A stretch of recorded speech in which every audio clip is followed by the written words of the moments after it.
Hello everyone, I'm Brian. Today I'm bragging to Kundalini Yoga, Awakening with Shakti Within. Hopefully I said all that correctly. So this was suggested as I was going through different yogas.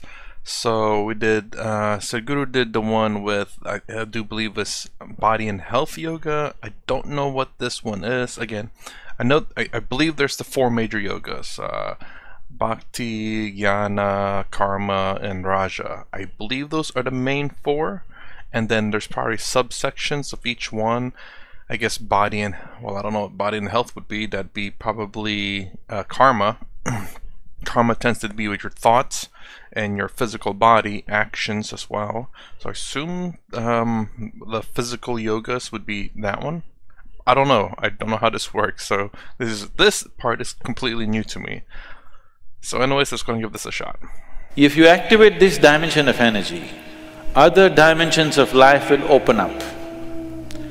One thing is, are you ready for those dimensions? Kundalini Yoga in its essence is the most dangerous form of yoga. Dangerous? I'm saying dangerous because it's the most potent also. If you have to jump into an abyss, you should be insane. Or you should have enormous trust in somebody.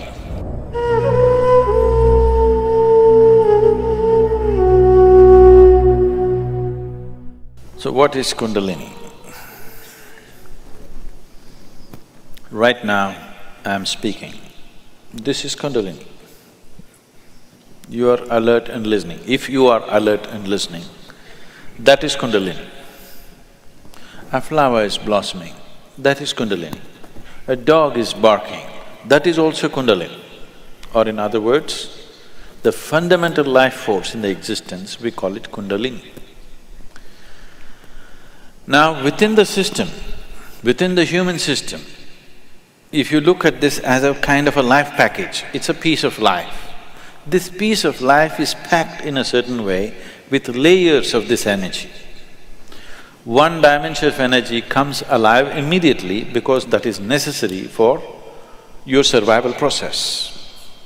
The other dimensions of energy will not come alive unless you do something about it. Unless you're aware of it and activate it in a certain way, they do not come into existence.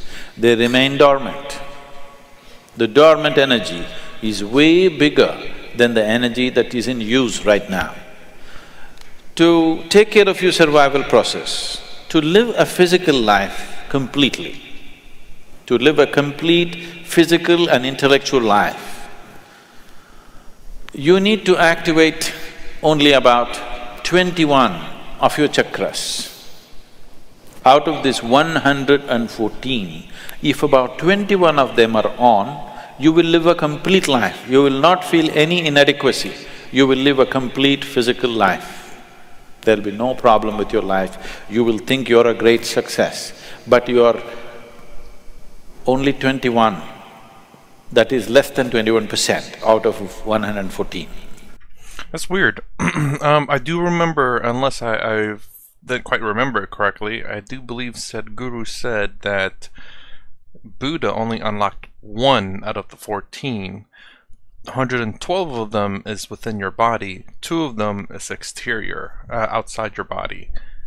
And to say to activate 21, now this could be something different, but I do remember Sadhguru talking about some time ago that Buddha only, Gautama Buddha, only activated 1. So, because he says that Buddha only activated less than 1, well, less than 1%.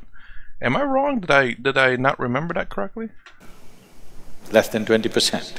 At less than 20%, you will feel like a complete life without any inadequacies. The remaining percentage of life, what is it about? It is not even needed if your intention is just to live well. If you activate this dimension of energy, other dimensions of life will open up. One thing is, are you ready for those dimensions? The question is not about whether it's good or bad. The question is just about, are you ready for it? Because even if the best things in life come to your life, When you are not ready for it, it will not be a good thing for you. In your experience, it will not be a good thing if something came to you when you're not ready for it, isn't it so? Even if it's the greatest thing, it may be the greatest thing, but it came to you when you are not ready for it, then it is not a good thing, isn't it? So are you ready for it, is the first question. If you're ready for it, what can we do for it? What can we do to activate? There are various ways of doing this, many ways, but the Kundalini Yoga, are people familiar with Kundalini Yoga, practicing or… okay. Kundalini Yoga, I'm not making a comment about anybody, okay? Kundalini Yoga in its essence is the most dangerous form of yoga. I'm saying dangerous because it's the most potent also. What is most potent is always the most dangerous, if improperly handled. There are various kinds of energy in the world right now. Even the electricity is being manufactured produced in so many different ways. One of the ways that we do it is through nuclear reactions, nuclear reactors rather. It is the most efficient way of producing energy that we know right now, but it is also the most dangerous way, isn't it? When things go wrong, they go seriously wrong. When they're going right, it is the easiest and the best way to produce energy on the planet is nuclear energy actually. But when it goes bad really bad, like in ways that you can't fix it. So similarly with Kundalini Yoga, it is the most potent and it is the most dangerous. Without the necessary preparation and guidance, without expert guidance, constant guidance and observation, nobody should ever attempt it. But the problem is, books have been written about it and everybody wants to do the highest yoga. Nobody wants to start with A, everybody wants to start the alphabet with Z. This attitude itself is dangerous. What can be a life-transforming force can become a life-destructive force simply because without the necessary commitment and dedication and focus and understanding, it is being handled. Anyway, about rising the Kundalini. If the Kundalini rises, the dimensions of your life will change so rapidly that you must be willing to make the outside adjustments equally quick. Otherwise, things will fall apart in a big way. In the classical yogic traditions, there is a certain type of yoga we teach for people who live in family situations. There is a certain other type of yoga we teach for ascetics. In Isha we have both the forms. We have ascetic yoga and we have the general yoga. We will never teach you the ascetic form, that is the most potent way to do it. But it will demand a certain dimension of discipline and focus which your regular lives will not allow. If you do that kind of yoga, it will dismantle your outside life instantly. Now this yoga is not designed to dismantle your life, this yoga is designed to make your life happen better. When life happens better, when things happen better, you make more money, your business is going better, your profession is happening better, your… generally, unfortunately, your longing to seek the higher becomes slower. Yes? So in the real sense, it is not the good way to do it, but it's the only way it works in today's world. And it's the only way it works for majority of the people. For a small number of people, we can do it other ways.